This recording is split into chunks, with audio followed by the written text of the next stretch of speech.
A first-time DM watches her well-made plans go up in flames. Coming right up on FlavorText. Hello all, I'm Sarah, FlavorText resident Thonic devotee. I run stories in the Call of Cthulhu system. This was my first time DMing, and to facilitate this, I was using a pre-made scenario.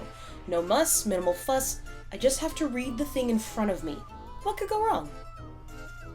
Our story takes place in not sunny, not cheerful, likely demon-infested Arkham, Massachusetts, not Gotham, at Miskatonic University. Like most colleges, Miskatonic had a drug problem. Unlike most drug problems, this drug reportedly allowed the user to astral project through time and space before killing the user via starvation. The investigators: Patrick Pendelstein, professor of animal philosophy, archaeologist, and semi-professional Nazi puncher. Grace Lee, joyless, unremarkable school nurse, possibly pursued by a cult, whose credentials may or may not have been forged by Billy Genovese Elliott, rich artist who makes even more money by writing other students' essays. No connection to the Italian mafia. William Kitzberg, fast-talking photographer with belief in the occult. Irene Gainey, doctor of forensics, Miskatonic alum, and only legitimate member of the police force. The plan was that they would each start investigating on their own, realize the others were also pursuing the plot, and join forces. This did not happen. Individual shenanigans ensued, including but not limited to Pendelstein stabbing a student with a pencil, William going full drug addict, a speakeasy, library card problems being solved by forgery, and a bunch of dead students. My players were really getting into character. It was the second session before court said, "Screw it, can we just hand wave how we all got together so we can get to the plot?" So they finally joined forces. They followed a lead which suggested that the drug making was taking place in an old slaughterhouse outside of town. Grace, Billy, and William volunteered to check it out.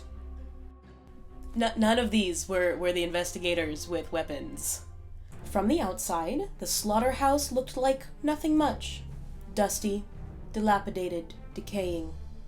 William did the smart thing and made a stealthy lap around the outside, watching for signs of illicit behavior. Grace and Billy decided, desperate drug ring, dead people, skeevy clubhouse, let's try the front door. The smell of mold and old blood hung in the air. Grimy windows allowed minimal light into the slaughterhouse interior, barely illuminating old saws and hooks. No humans were in sight. Grace risked a step inside. Something distinctly not human dropped soundlessly from the rafters. Skin like black oil, faceless, horned, wings spread, lashing tail. Dead cow? Let me explain a quick thing about the Call of Cthulhu system. Sanity is a thing you can lose. Easily. Not everyone understands what they see when they see a creature that defies mortal comprehension. Sometimes the mind understands what it's seeing and short-circuits.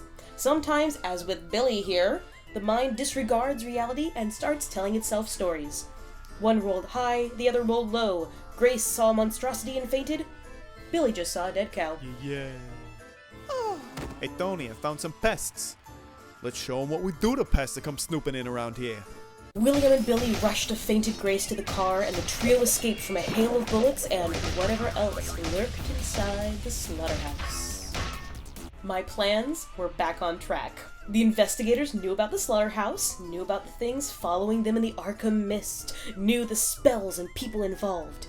Now was the part where they pooled knowledge, began counter-spells, and prepared to battle based upon the known weaknesses of their enemies.